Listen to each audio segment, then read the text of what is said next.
May I have your attention, please? The following is not the real Jeff Foxworthy. If the veil at your wedding, kept you from being stung, you might be a beekeeper. If you collect antique smokers, you might be a beekeeper. If you know what time of year your grocery store puts sugar on sale, you might be a beekeeper.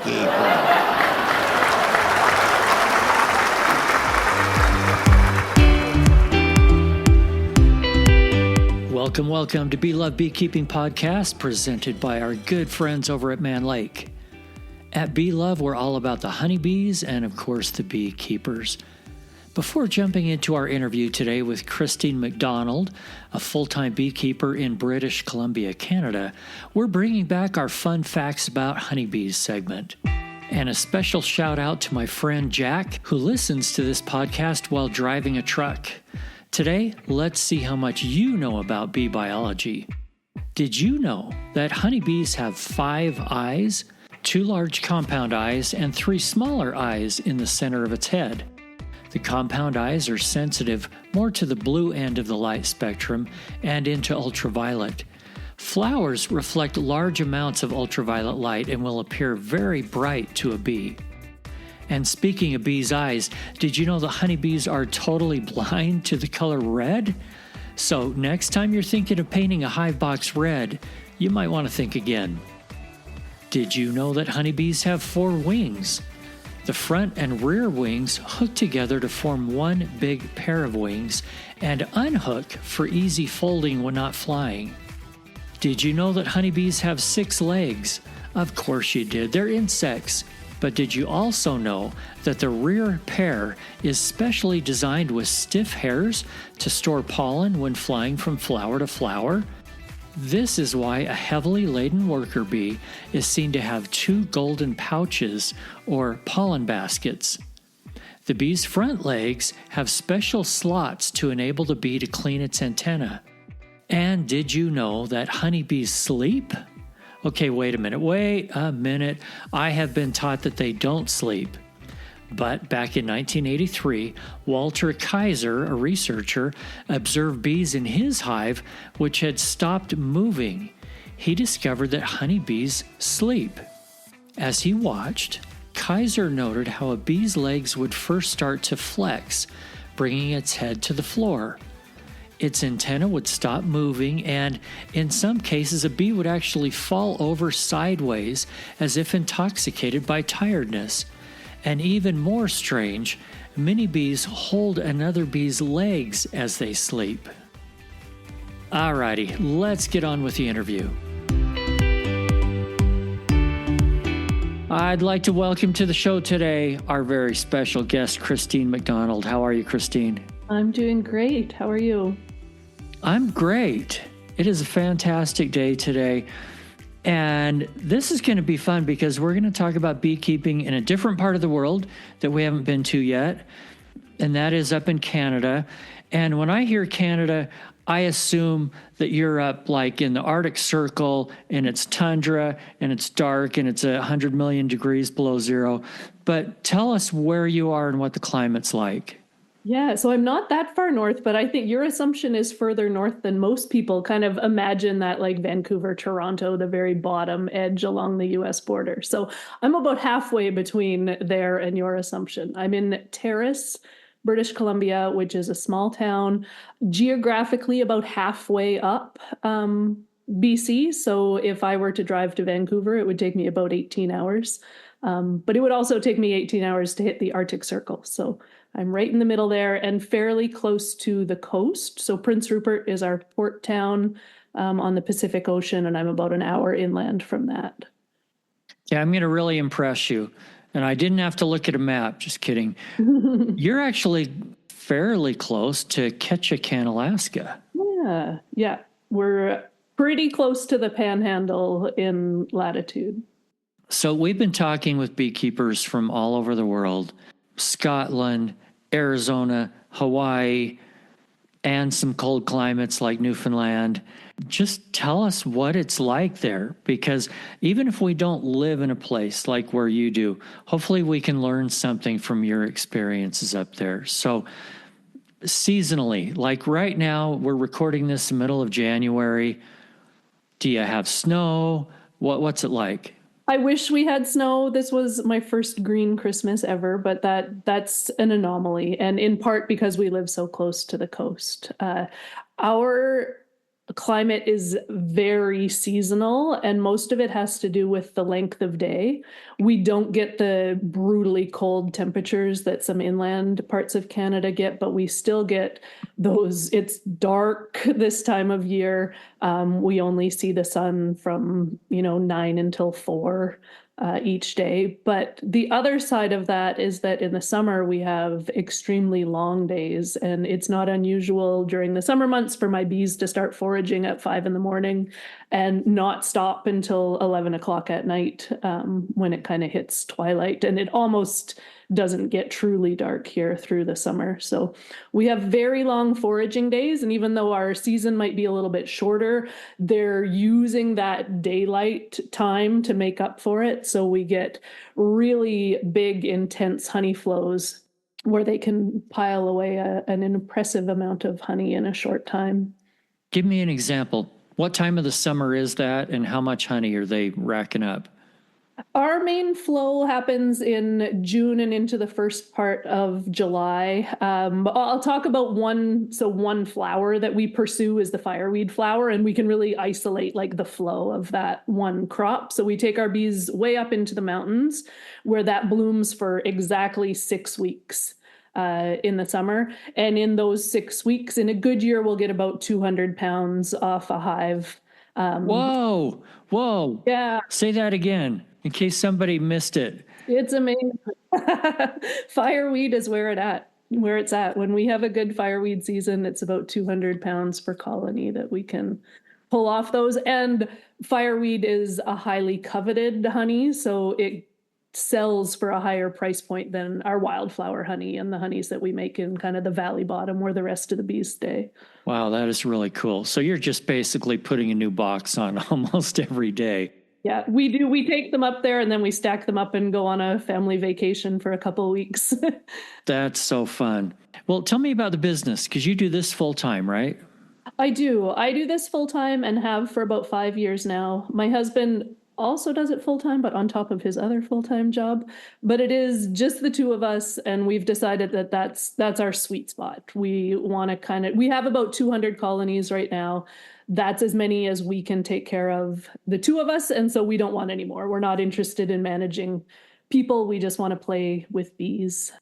So we produce honey, particularly our fireweed honey, which is kind of our higher market value product. But then we also do a bunch of beeswax candles.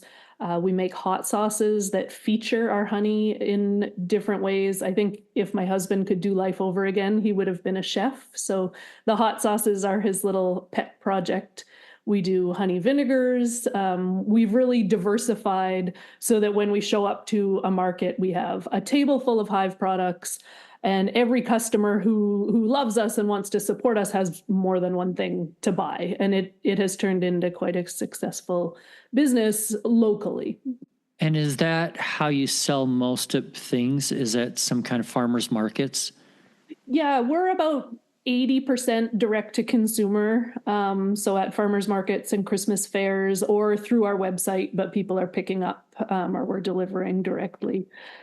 We are in some local stores, but even our wholesale and consignment, we keep kind of within our region. It's one of the things that we believe about, honey and hive products is that they're meant to be local. And so we want to make the most of our local market and kind of extend it a bit, but we're not interested in going, across the country or global.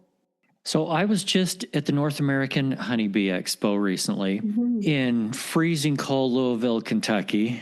Were you there? You're nodding your head. Wasn't. I'm jealous. I'm so jealous. Next year, maybe. That's okay. Anyway, it was a lot of fun, a lot of really awesome people there. And in the honey show, I became a little bit super interested in all these infused honeys. They had a whole category for that.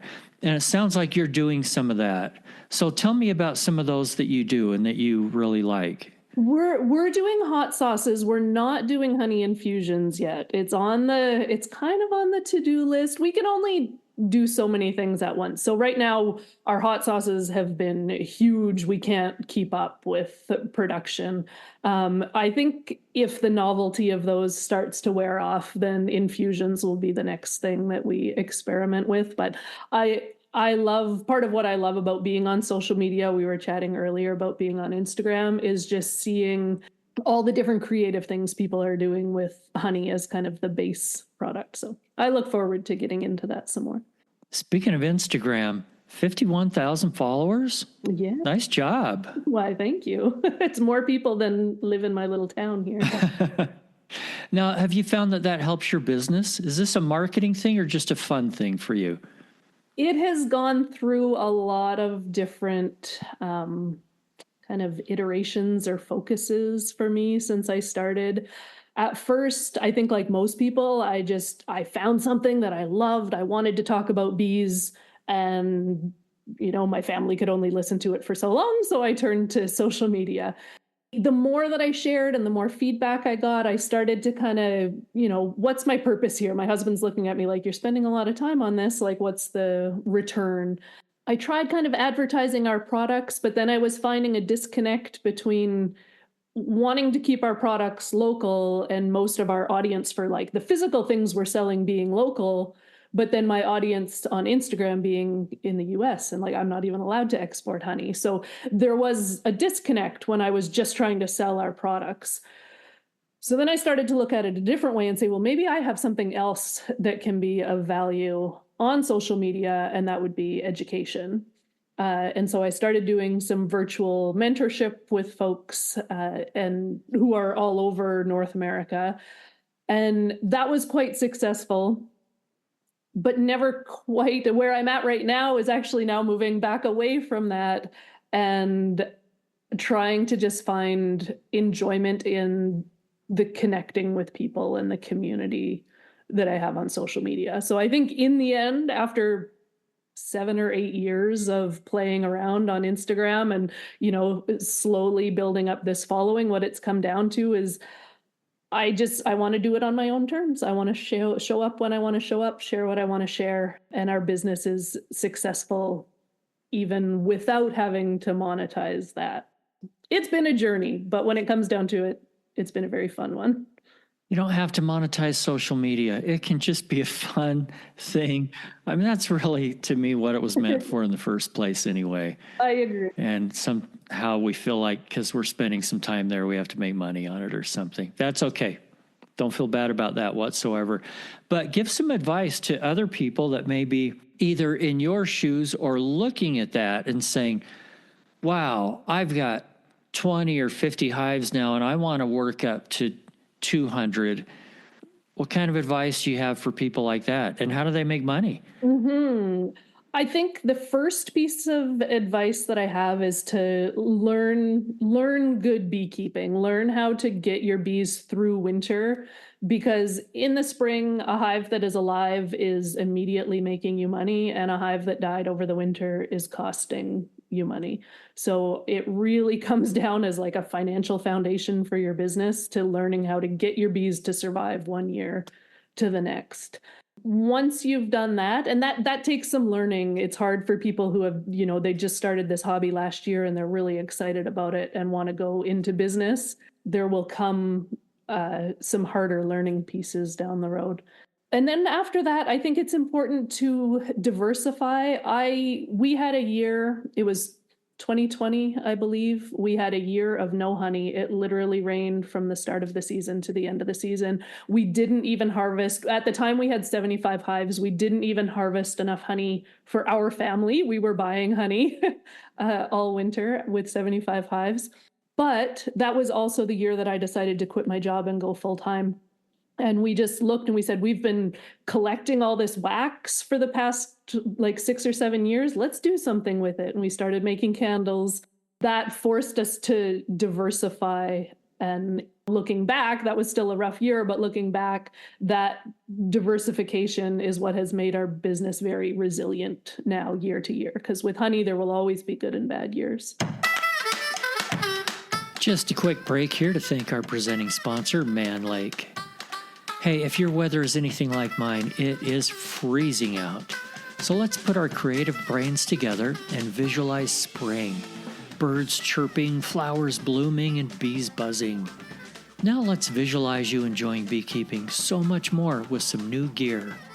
Or if you're new to beekeeping and not sure what you need, give Man Lake a call, and their experienced beekeepers will help every step of the way. Protective gear, hives and tools, even packaged bees, nukes, and queens. Man Lake has it all. And don't forget your discount code MLBLOVE10, it's in the show notes, for $10 off your first $100 purchase. I'm feeling better already. Now, back to the guest. And then another thing is to consider selling bees. Once you get good at overwintering them for yourself, you will eventually hit a point where you have too many. And then you get to sell nukes. And I think that's really when you start getting into some good money-making potential. How many nukes do you sell a year on a decent year? Last year, we sold about 250 and also increased our own hive numbers by about 50, including our nukes that we put through winter. Well, congratulations. You're doing great. Thank you. How about any secrets or things that have worked for you well at these farmers markets? Is it diversity? Is that the key, or what else is it?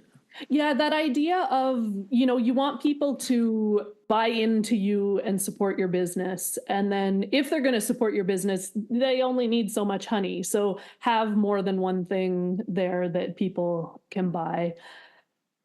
I also think for us, our family just has this reputation of being wholesome. When people ask for a donation for a fundraiser, we've always given something. I think the more that you give to your community, the more you're going to get back out of it. It's never even a question for me of whether we can give, because it just seems to come back tenfold every time. So make yourself visible in your community in a positive way. I put a lot of focus on aesthetics at the market too. Like, we splurged on tablecloths that have our logo on them, and our market stall just looks very polished because we've spent a little bit more money on a canopy with our name and tablecloths with our name. And I think that pays off too. People see you and recognize you, and it's like, that's the place I get my honey. So it's easier for them to come back. Yeah, that professional look. Back to what you said a minute ago, I think it's even more than just giving away donations, money when people ask for it, but education is the same way. Being free with being a mentor or just answering beekeeping questions or anything like that, I think is a great thing too. Absolutely. We take an observation hive to market every weekend with us. And when I tell you that sometimes the last thing I want to do at 6 a.m. on a Saturday is go pack up a cranky nuke of bees, but it's worth it. It brings all the kids over and they ask questions and they have to find the queen and get a sticker, and just providing that connection to what people are consuming, right? The parents who are saying, those are the bees that make the honey that's sitting right there beside it. I think that's huge. That makes sense. What is your winter survival rate? You said you figured it out. Yeah, we have about 90% survival every year. So if we're looking at just our production colonies, our losses stay below 10%. But then we also overwinter nukes, so that really our number of colonies doesn't fluctuate, because a colony that dies over winter, we have a nuke to pop in it the first sunny day in the spring, so it can build right back up into a productive colony. So I think both, learning how to have strong, healthy colonies going into winter is going to get you decent survival rates. If you can learn to overwinter nukes and have those backup hives in the spring to just fill in your gaps, then you're really staying consistent. I think that's when we kind of felt like we've got it figured out. Yeah. Tell me about overwintering nukes for those who haven't done it. Yeah, so we overwinter. A nuke is just a smaller colony, 5 or 6 frames with a queen. All of our nukes are queens that we raised that past summer. So we put the nuke together. I graft a round of queens, and then those queens go in. So they're all nice, fresh queens, and we let them build up from mid-July until the end of the year. We overwinter them in Lyson poly nukes. So they're like the kind of styrofoam nuke boxes because the insulation of them is just amazing. We used to overwinter in wood. We got a grant to try out some poly boxes, and the difference was incredible. So now we've gone to all poly for overwintering. We push them up close together so they're sharing kind of one wall of heat between all of them and add a little insulation to the lid. But overall, they overwinter very well. People often think that, there can't be enough food in there, but the space that they have to heat is smaller. The cluster itself is smaller just because they're going into winter with a smaller number of bees, and they almost always have frames of honey left at the end of the season. So they don't need to be fed then? We usually feed in the fall, but that's it's less about stocking them up for winter and more about just preventing robbing and all the disease transfer and mite transfer that can come with that. So we just keep them, fed for those days in the fall when they're still flying, but there's no longer flowers left. But we don't need to bulk feed them or feed them any fondant or anything through the winter. Besides fireweed, what other kind of forage do they have in your area? Yeah, another thing that's really unique about us in this little corner of British Columbia is that we don't have any agriculture at all. There's a few kind of backyard gardeners, but no widespread agriculture. So we have mostly wild forage. There's wild rose, there's vetch, there's way too much tansy. We do have quite a few fruit trees that they're on in the spring. It's really a crazy mix. Our wildflower honey is very dark and very complex, and it's all about that diversity. You're not going to find a field of clover or a field of alfalfa anywhere nearby. So it also keeps us out of a lot of the heavy pesticide use, which is cool up here. And as much as I can pat myself on the back for awesome overwintering rates, that probably has something to do with it as well, that we don't have those agricultural stressors on our bees around here. I agree with you. That is a big deal. I know it's rough where I am. We have a lot of that stress. Tell me about pests and predators. Let's start with pests. How bad is varroa where you are? It's bad.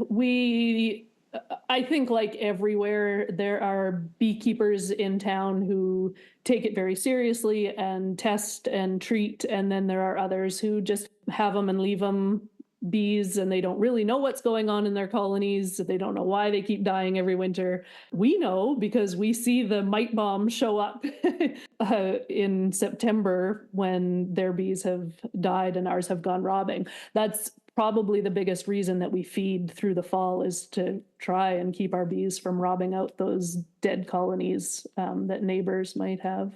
So what's your IPM philosophy? Very frequent testing.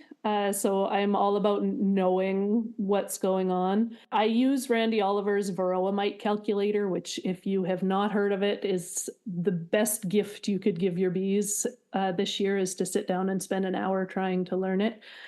So you can input your treatments at different times of year and then see at the end of the year how many mites you're coming out with. And so our goal is not just to get to the end of the year with our bees alive, but to go into the next year with low to no mite counts. So we have changed our minds over the years. Where we're at right now is that we only use the 2 organic acids for treatment. So we'll use Formic Pro. If we have a high mite load that we need to knock down really quickly, we use oxalic acid during broodless periods. And those 2 things for us have been working well so far. But we're not opposed to changing it up based on our tests. We always keep our finger on the pulse. Back to my terrible stereotypes about Canada.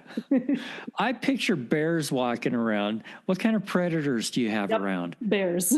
You do have bears. Okay. Lots of bears. We have black bears and grizzly bears. All of our bee yards have electric fences, like 5-foot high, 5-wire, high voltage electric fences around them, especially up in the fireweed. So when we take them up in the mountains and leave them for 6 weeks, even up there, we're building fences. They all run on solar powered chargers. So they'll run even without electricity nearby. Hurts when you touch them.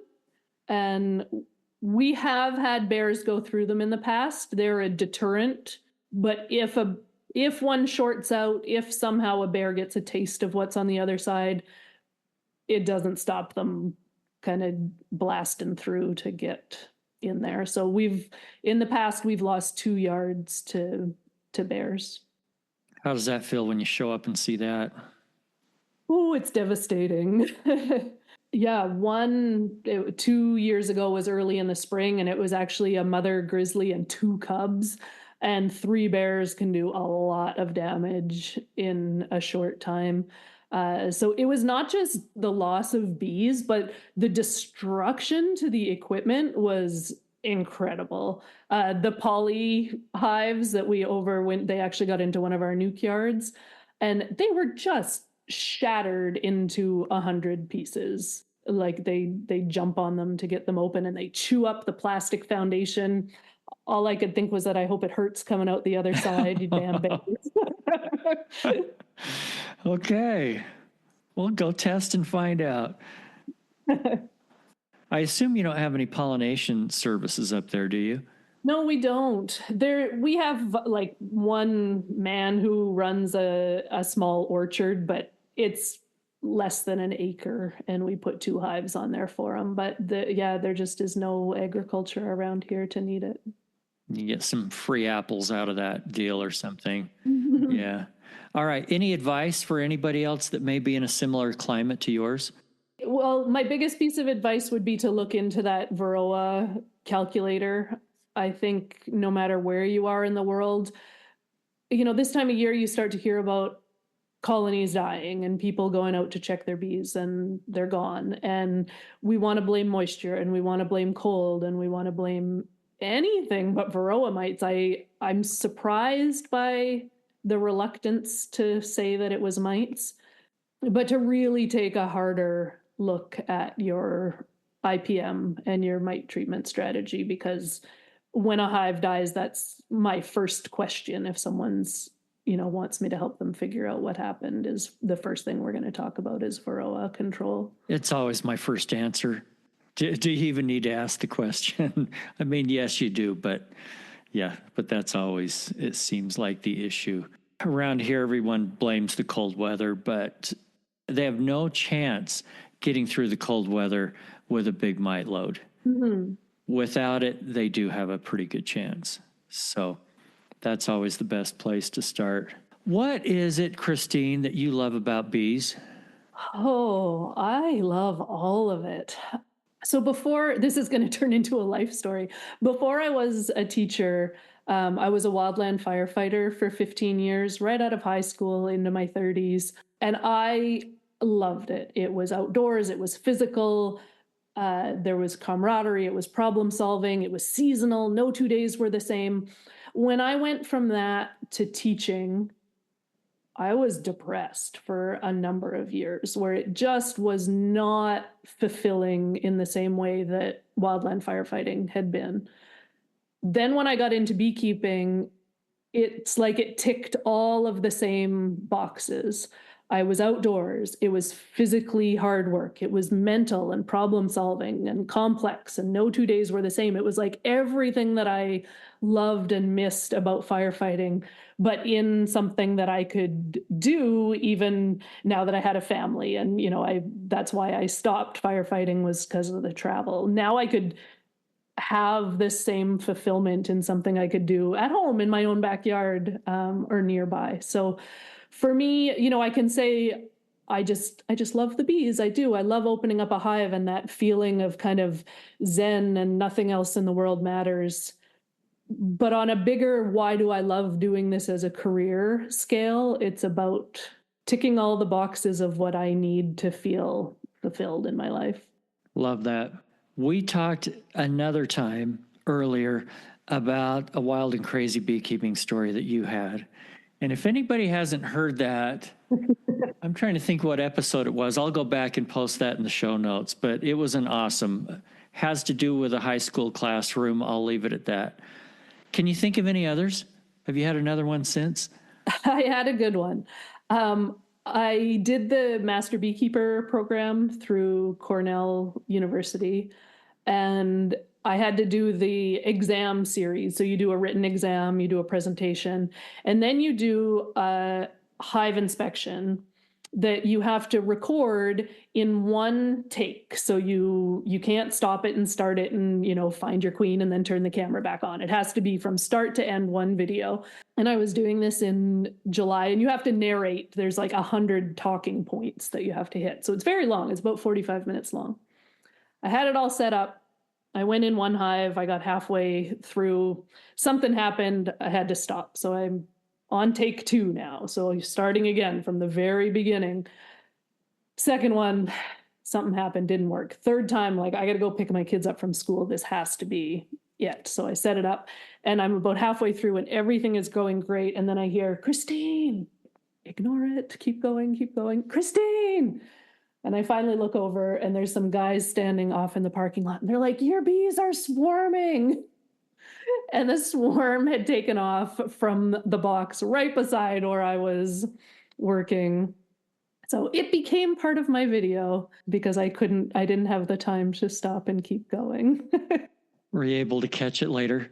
I did not catch them. No, had to finish the video. All right. If somebody wants to get a hold of you, how can they reach out to you? You can find me on Instagram. I am at Rushing River Apiaries on there. Same handle on Facebook, same handle on YouTube and anywhere else. I'm easy to find if you're on social media. I love the name, Rushing River Apiaries. We have 2 kids, and our kids are River is my daughter and Rush is my son.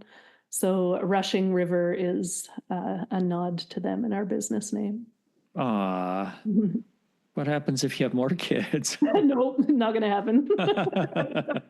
Hey, Christine, thanks so much for being on with me today. Yeah, thank you for having me.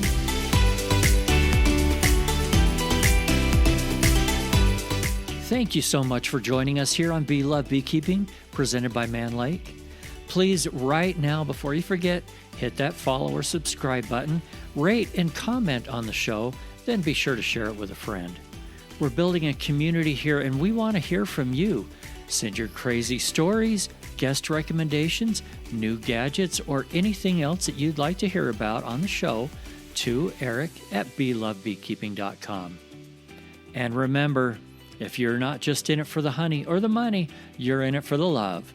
See you next week.